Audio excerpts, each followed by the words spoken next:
31st, 2020, and it's 10 a.m. in London. And by the end of the day, the UK would have left the EU. So it's going to be an exciting day. You'll see what's going to happening in the markets. We have some developments just now in the morning. We got the two confirmation that there's 2 cases of coronavirus in the UK. Haven't told us where though. We have, of course, the UK leaving the EU, which I don't think is going to be any market mover. And we have also the latest numbers on the coronavirus, which there was an increase. I think it was 25-30% from yesterday. See if we can find that.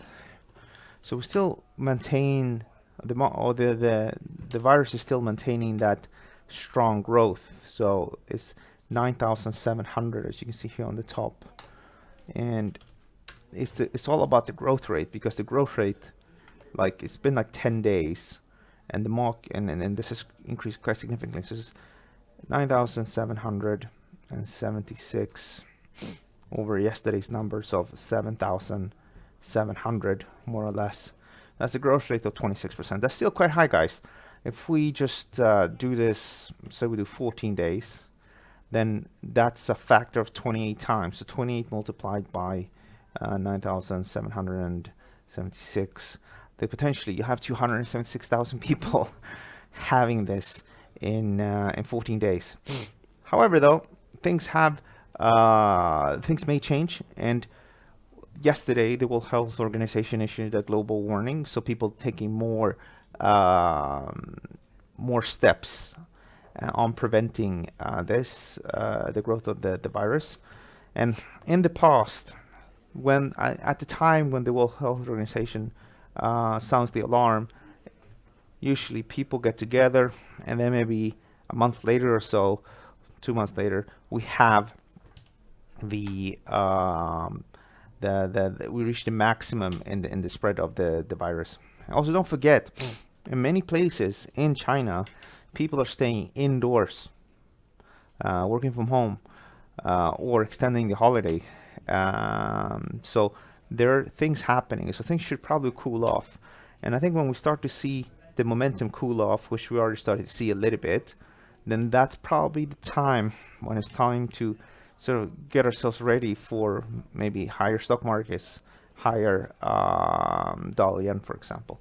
But as long as the growth rate sort of maintains and is at the elevated level, then there's significant risk that we continue to have more cases and more panic. So keep an eye on this little thing here over the next few days. As well, we have our own little coronavirus map, and we're gonna update that. So we have this map, is same map, not the same map, it's a Google map, but the same data that you can see in the other map I just showed you. So you can click on, and you'll see how many people confirmed. And you can see the last time it was updated. We're gonna add some similar tools soon here on this page. You got our special article revisiting SARS and how the coronavirus can affect the financial markets. And then we have as well the latest news that are linked to the coronavirus. I'll send you this in the chat so you can check it out. You're most welcome to share as well. There you go, guys. In the chat today as well, we have Maurizio, we got True Invention, and we have Asu. We have as well Goldie. Good morning, guys. Thank you so much for joining me this morning. Okay, so let's kick off. We're gonna begin with the euro, and the euro bounced from this little support level, which is the November 14th low. You can see we had a double bottom here on November 14th. Then we tried to trade below here on November 29th, and then the market bounced.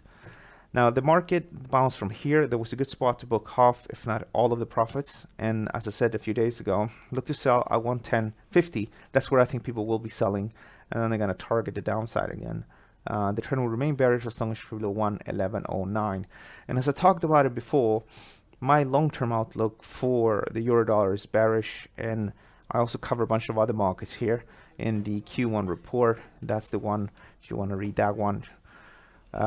For the GBP versus the USD, so what happened yesterday is that they did not cut rates, and the market rewarded the pound by bouncing strongly to the upside, which makes perfect sense. It was really sort of almost 50-50 day before, but then as we were about to, on the actual day, it was, I think, a 25% likelihood of no rate cut. So, of sort of an easing. So you got a classic textbook example. They didn't cut.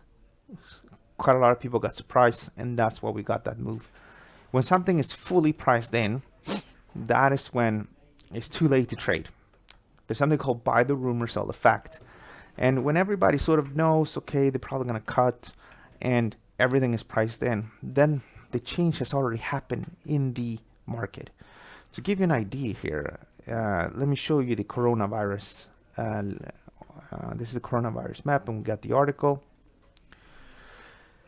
So here Angeline did a little chart for us. You can see here, when we had the SARS outbreak in 2003, this is when the whole World Health Organization issued a global alert. And from that point, actually, the Shanghai stock market started to go upwards.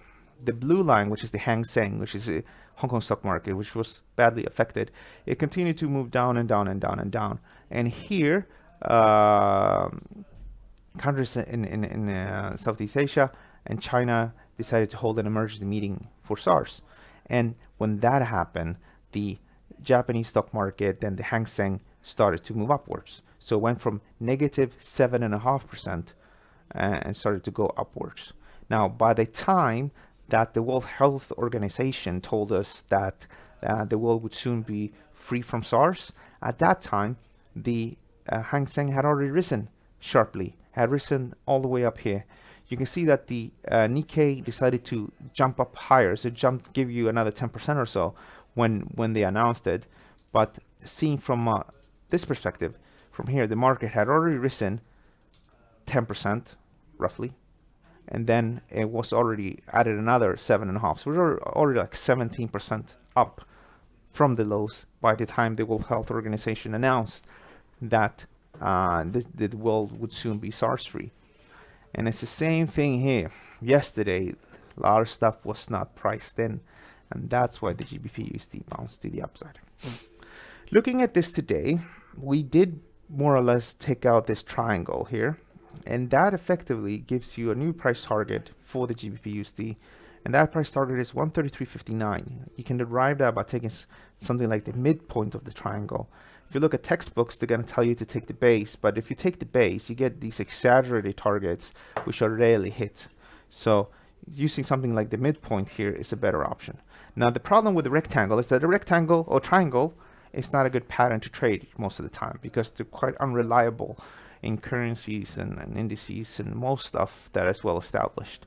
Maybe works a little bit better in things like cryptos, but in general, anything with trend lines like that, with the exception of the head and shoulders, tend to be quite poor track record. So I'm looking for a break to 31.51. At that point, I think we'll probably leave behind this and we can go upwards. As well, if I took a fib from yesterday's low to the high, and if we go down with a 50% correction of this move, down to 130.58, I think the market can go upwards. Dollar yen, what a boring market. Not much has actually happened here, and it's sort of not doing too much. It's definitely showing signs of stabilization, and if we take out something like this high here, then you would have a higher low compared with this one, and it could potentially been the market effectively bottomed out there. But until that happens, the market can continue to trade sideways, and if it does slide down to 108.23, some people might buy here with stops down here. So we've got a question about the Aussie dollar versus the USD. So this is the Aussie dollar versus the USD. And what happened here a few days ago is that we took out the January 21st level. On January 21st, we took out this level, and we're about to reach that head and shoulders target by the Aussie dollar. So this is today or later today, or right now or later today, could be a very good time to book profits. Looking beyond the sort of short-term price action, as I outlined in my Q1 outlook, I do think the Aussie dollar will continue to trade downwards. So I will continue to be bearish this market. The new trend defining level is now 67.80. And if we swing back up to something like these levels here, these lows, so around 67.26, around that level, it might be interesting to sell again. But this is a bearish stock market or bearish market. It already started to trade lower on the bushfires, and then you have US-Iran, which cooled off, thankfully, and now you have the coronavirus. Then maybe when people start to see that the coronavirus is that the growth there is slowing, maybe then people will buy a bit of Aussie dollars. But for now, people are bearish here, and I do think we can continue to trade lower. In general, guys, the US dollar, the US interest rates are where like 1.5% to between 1.5 and 1.75%. In Australia, I don't even remember. I think it's 0.5%. Or 75 basis points. And 1.75 in the US. So you get like 1% more on your money in the US than in Australia. You don't have any bushfires in Australia. You're not directly linked to China either in the US. Sorry, no bushfires in the US and not linked directly to China as Australia. And also, the US is a bigger economy, more stable, seen as a reserve currency. So when there are problems, then people will go to the dollar. They don't necessarily buy the Aussie dollar. So, and you have a bunch of other stuff. If you think about it, you have copper sliding. Copper is down quite a bit. That's actually quite interesting. Look at that, massive head and shoulders. Big head, big left, big right shoulder. And we're now trying to take this out. It already tried here, but now we're sort of pretty much back here again. Not saying it's gonna break, but if it does break, you know, we should get ready for a massive slide. Like 82 cents here. So you're looking at a extensive decline here. So you have that pressuring. You have crude oil as well. Like, look at crude oil prices slide quite a bit. So commodities lower, Aussie dollar lower. All right, this is the price of crude oil, and we're pretty much close to these major lows. So being very aggressively bearish here is not the best time. But the trend remains bearish for now, and it will remain bearish as long as you're below 55.16. And I think if we do swing up to 53.75, then I think people will sell again, and then they'll target the lows. German DAX, a few days ago we said look to sell here. True, we're trading down here, so look to sell here if you want to, and then you can book half, if not all of the profits here. The market continues to be bearish now, and unfortunately we're in no man's land, where the market is not really interesting to be shorted or to be bought. I think this can go a bit lower. Now, I have a very interesting chart for you later. Actually, we'll cover some of it now. We'll cover the S&P. So the S&P is what it is, right? It's in an uptrend, right?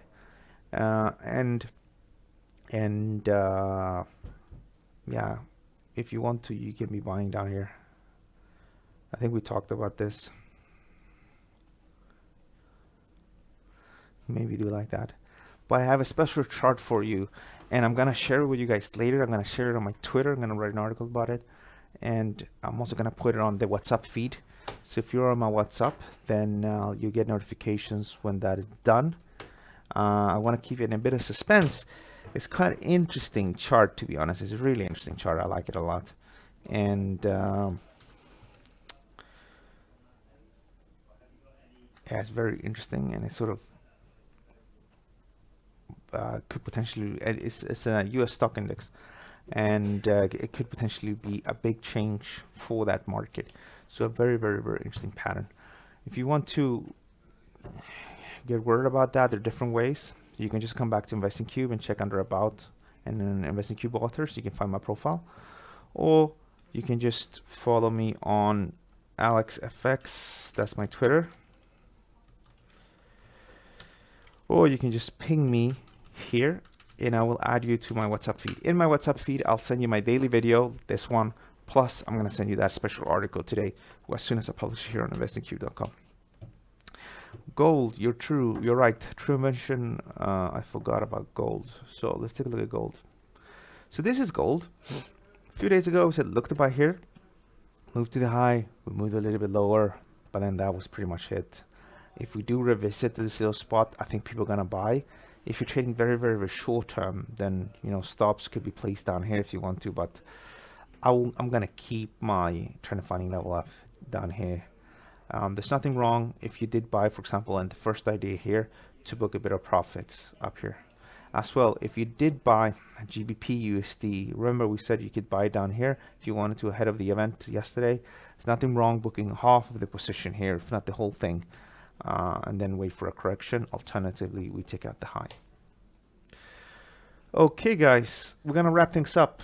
I want to thank so much for watching, and sorry for being starting a little bit later today. I effectively start between 9:30 and 10 a.m. London time. I do try to be as close as possible to 10:30. Hopefully, starting from next week, will be I will be on time. I think the best way to sort of know when I'm gonna go live is effectively just to follow me on Twitter. Let me send you the complete link. I always send a notification via Twitter as well. If you subscribe to the YouTube channel, there should be a subscribe button down here. Then you can usually just subscribe to it. Okay, guys, don't forget to like the video. I'll see you guys on Monday. Stay safe as well if you're UK based or even worldwide based, guys. The coronavirus is spreading, and I think it's extremely alarming yet. But if you live in populated areas, if you're like me, you go into the underground and there are people everywhere, we're packed like sardines, then you do probably take a little bit try to stay a bit safe. Unfortunately, the way the coronavirus works is that you can walk around and have no symptoms, and then you can start to have problems. Usually dry cough, so you start to cough, and then most people, they started to have a like high fever and dry cough, and then 7 days later have pneumonia. So that is usually what happens. So you need to be careful. Make sure you read up on it a little bit, and I'll see you guys on Monday. Have a great day. Thank you, and bye-bye. Cheers.